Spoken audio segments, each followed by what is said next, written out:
Sejarah Kerajaan Singasari Sasak atau Karangasem Sasak.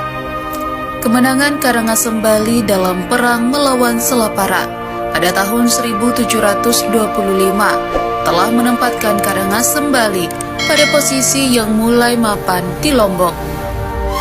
Lebih-lebih sejak kemunculan seorang raja yang bernama I Gusti Wayan Taga di Tanjung Karang pada tahun 1740. Praktis Lombok berada di bawah kekuasaan Karangasem Bali.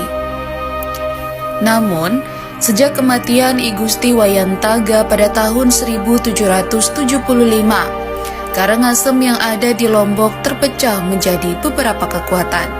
Tanjung Karang tidak lagi menjadi kekuatan besar. Para pewaris dari Wayan Taga saling berebut kuasa. Beberapa kekuatan yang muncul saat itu dapat disebutkan antara lain Pagesangan, Kediri, Sengkongo, Pagutan, Mataram, dan Karangasem Sasak atau Singasari Sasak. Embrio beberapa kekuatan ini telah ada sejak tahun 1692. Namun saat itu, perpecahan belumlah menjadi besar. Mereka semua dapat disatukan oleh Wayan Taga. Barulah setelah Wayan Taga meninggal, kerajaan-kerajaan ini saling berebut pengaruh antara yang satu dengan yang lainnya. Di antara beberapa kekuatan itu, Karangasem Sasak dan Mataram adalah dua kekuatan utama yang menonjol. Karangasem Sasak dianggap sebagai pemimpin, Mataram berstatus patih dan kerajaan lainnya berstatus manca. Masing-masing kerajaan ini mempunyai wilayah dan kekuasaan sendiri-sendiri. Menurut Guguritan Babat Mataram yang dikutip Haji Lalu Ibrahim Thoib dalam bukunya yang berjudul Wajah Lombok Zaman Dahulu, kekuatan Karangasem Sasak meliputi Batu Kuta, Batu Kliang, Batu Jai, Batu Tulis, dan sebagian wilayah Lombok bagian baratnya. Kerajaan Pagutan wilayahnya meliputi Suranadi, Kembang Kuning, Surabaya, dan Suralaga. Sedangkan Pagesangan meliputi Pringgarate, Pringgajurang, Pringgasela, Pringgabaya, Pancor, dan Kelayu. Untuk kekuatan Mataram sendiri, Infonusa belum mendapatkan catatan tertulis. Namun, kalau menurut salah satu ahli waris Mataram, kekuasaan Mataram meliputi sebagian wilayah Lombok bagian barat, tengah, dan timur. Bahkan disebutkan sampai ke wilayah Cerewes Sumbawa. Dikutip dari buku Kupu-Kupu Kuning yang terbang di atas Selat Lombok dan peralihan sistem birokrasi dari tradisional ke kolonial, Karangasem Sasak sendiri atau biasa disebut juga dengan Singasari Sasak adalah sebuah kerajaan yang didirikan oleh I Gusti Anglurah Made Karangasem, cucu dari Raja Karangasem Bali atau Tritunggal II, yang juga bernama I Gusti Anglurah Made Karangasem atau Dewata di Peserean Anyar. Pendiri sekaligus raja pertama Karangasem Sasak, I Gusti Anglurah Made Karangasem mendirikan Istana Karangasem Sasak pada tahun 1728. Tidak banyak yang diketahui dari raja pertama Karangasem Sasak ini. Namun yang jelas, ketika I Gusti Anglurah Made Karangasem wafat atau Dewata di Karangasem Sasak ini, ia digantikan oleh anaknya yang mempunyai nama yang sama dengannya, yaitu I Gusti Anglurah Made Karangasem.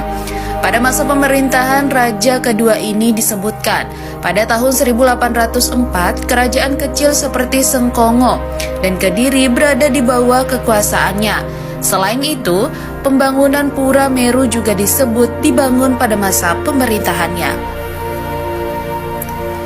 Selanjutnya, ketika raja kedua ini meninggal, ia digantikan oleh putrinya yang bernama I Gusti Ayu Karang atau Cokorda dalam memerintah. Raja perempuan ini dibantu oleh saudara tiri laki-lakinya yang bernama I Gusti Ngurah Panji. Kedua orang saudara ini memerintah Karangasem Sasak pada tahun 1806 sampai dengan 1835. Pada saat pemerintahan dua saudara beda ibu ini, kabar miring mulai menerpa Karangasem Sasak. Dua orang ini dikabarkan telah berbuat agamnya gamana atau incest. Kemudian pada tahun 1835 I Gusti Ngurah Panji atau dikenal dengan nama Ratu Ngurah Made Karangasem meninggal. Putranya yang bernama Ratu Gusti Ngurah Panji menggantikan menjadi raja. Anak dan bapak ini memang mempunyai nama yang sama. Ratu Gusti Ngurah Panji memerintah dari tahun 1835 sampai dengan 1839 seperti ayahnya. Ratu Gusti Ngurah Panji terlibat agamnya gamana dengan bibinya, I Gusti Ayu Karang, wanita sama yang pernah ditiduri ayahnya sendiri. Beberapa riwayat menyebut, akibat dari hubungan terlarang ini, I Gusti Ayu Karang telah hamil beberapa kali. Anak hasil inces ini disebut dibuang di Palangan, sebuah desa terpencil di pelosok barat Pulau Lombok. Isu agamia gamana ini kemudian menjadi membesar dan dijadikan alasan oleh Kerajaan Mataram dan Karangasem Bali untuk menghancurkan Kerajaan Karangasem Sasak. Selain isu agamia gamana, beberapa hal juga dijadikan alasan untuk melenyapkan Karangasem Sasak. Salah satunya adalah persaingan ekonomi dan rebutan pengaruh antara Mataram dengan Karangasem Sasak. Maka pada bulan Januari 1838, meletuslah perang saudara antara Karangasem Sasak atau Singasari Sasak dengan Mataram. Perang ini berlangsung dari tahun 1838 sampai dengan 1839. Beberapa kekuatan yang sebelumnya bersatu menjadi terpecah. Dalam bukunya Kran Lombok Penaklukan halaman 8 disebutkan, Karangasem Sasak mendapatkan bantuan dari Pagesangan, Pagutan, pedagang dan Makmat Selangi dan sejumlah ningrat Sasak.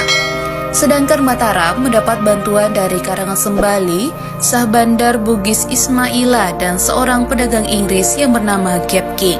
Sejarah mencatat, Mataramlah yang menjadi pemenang atas perang saudara ini. Atas kekalahan itu, maka berakhir sudah riwayat Karangasem Sasak. Babak baru dimulai, Mataram mulai menjadi pemegang supremasi tertinggi di Pulau Lombok.